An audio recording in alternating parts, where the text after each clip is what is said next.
Segundo ano. Tudo bem com vocês? Nós vamos falar um pouquinho agora sobre a priori. E eu vou começar com um pensamento do Immanuel Kant. A educação é o desenvolvimento no homem de toda a perfeição de que sua natureza é capaz. Profundo, né? Priori. Para Kant, as formas de priori são todos os conhecimentos que possuímos, que foram aceitos e comprovados através de experimentos. Havendo a forma de conhecimento cientificamente comprovado, o conhecimento não comprovado pela ciência sendo considerado mitos ou dogmas da fé. Então, para Kant, a priori é tudo aquilo que possuímos de conhecimento e que foram aceitos e comprovados, tá? Comprovados pelos experimentos. Então, ela tem a forma de conhecimento cientificamente comprovado. E o conhecimento não comprovado pela ciência, ele é considerado mito, dogmas da fé. As formas de priori da sensibilidade são espaço e tempo, sendo o espaço a forma. No sentido externo, e o tempo a forma no sentido interno, sendo ambos subjetivos. As formas de priori no entendimento são organizadas em categorias da seguinte maneira: quantidade. A quantidade é a unidade, pluralidade e totalidade. Então, quantidade é o quê? Unidade, pluralidade e totalidade. Qualidade é a realidade, negação e a limitação. A relação, substância, causalidade e comunidade. Modalidade, possibilidade, existência e necessidade. A priori, a posteriori. Segundo Kant, são, a priori, os elementos do conhecimento, instituições, conceitos e juízos, independentes da experiência. Assim, por exemplo, a proposição: todos os corpos são externos. É a afirmação necessária e universalmente verdadeira, os juízos.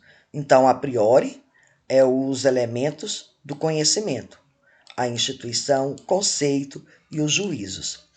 E isso é uma afirmação dos corpos que são externos, é a afirmação do verdadeiro juízo. Segundo Kant, são priori os elementos do conhecimento. Eu acabei de falar isso para vocês. As intuições, os conceitos, os juízos, independente da experiência. Assim, por exemplo, a proposição todos os corpos é extensos. É uma afirmação necessária. Então, todos os corpos é extensos. Ela é uma afirmação necessária. É universalmente verdadeira. Os juízos a priori são universais e necessárias. Existem corpos ou não. É uma verdade que não depende da experiência. Então, veja bem aí a diferença, tá?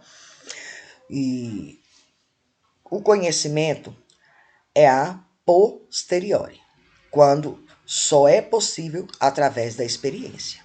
Então, a priori, ela depende da experiência, ela depende de ser comprovada, né? Isso aí é necessário na existência.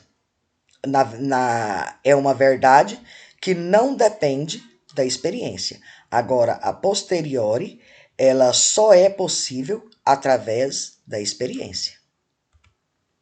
Kant define dois elementos diferentes para a sensibilidade.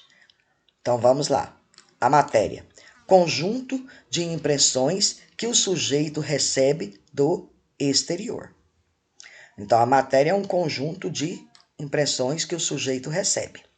A forma: instituições que a priori irão organizar o tempo e o espaço. O tempo e o espaço são instituições empíricas que possibilitam as impressões insensíveis do meio.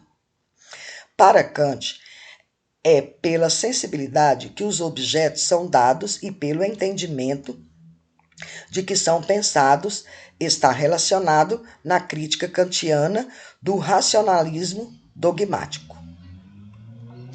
A crítica kantiana, segundo o autor, todo conhecimento humano está alicerçado em dois troncos, a sensibilidade e o entendimento. Então, segundo ele,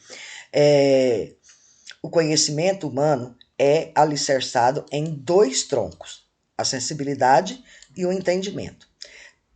Pela primeira, são-nos dados os objetos e pela segunda, esses objetos são pensados. Então, a primeira são dados os conhecimentos, né, desse objeto e a segunda, os objetos são estudados, são pensados. Assim, podemos dizer que o nosso conhecimento é formado com contribuições das instituições que são fornecidas pela nossa sensibilidade. Contudo, essas intuições precisam ser articuladas por esquemas a priori, que são constitutivos à própria racionalidade humana da própria condição do conhecimento. Isso significa que o conhecimento é adquirido, em parte, pela experiência da relação entre o sujeito e o objeto. Então, o conhecimento, ele é o quê? Adquirido em partes, né? Pela experiência entre o sujeito e o objeto. Em parte, por algo que é produzido pelo próprio sujeito. O conhecimento, então, para Kant, não é reprodução passiva de um objeto por meio do sujeito, mas construção ativa do objeto por parte do sujeito. Então, o conhecimento não é um objeto por meio do sujeito. Ele é o quê? É a construção, né, do objeto por parte do sujeito.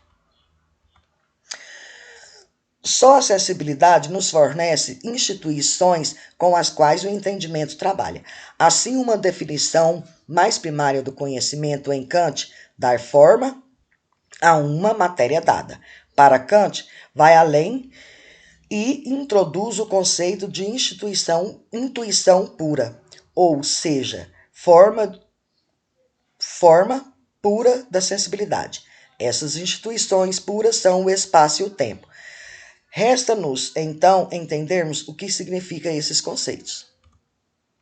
Primeiramente, é importante esclarecer o que significa o pensamento kantiano intuir.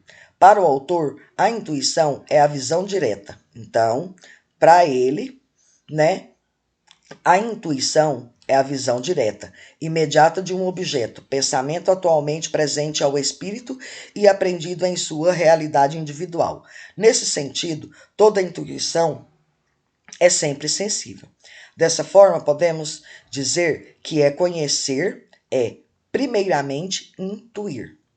O espaço é uma condição subjetiva da sensibilidade que permite a intuição externa. A sua representação é uma condição subjetiva.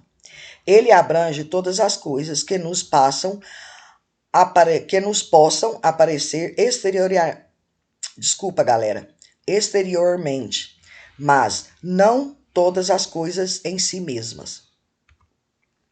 A posteriori é o conhecimento ou justificação dependente de experiência ou evidência empírica. Então, a priori, ela é o quê?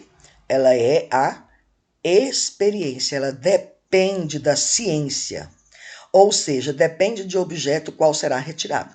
O conhecimento esteja disposto, os meus sentidos, o indivíduo precisa ver ou sentir ou tocar, para, a partir dessa premissa, começar o raciocínio.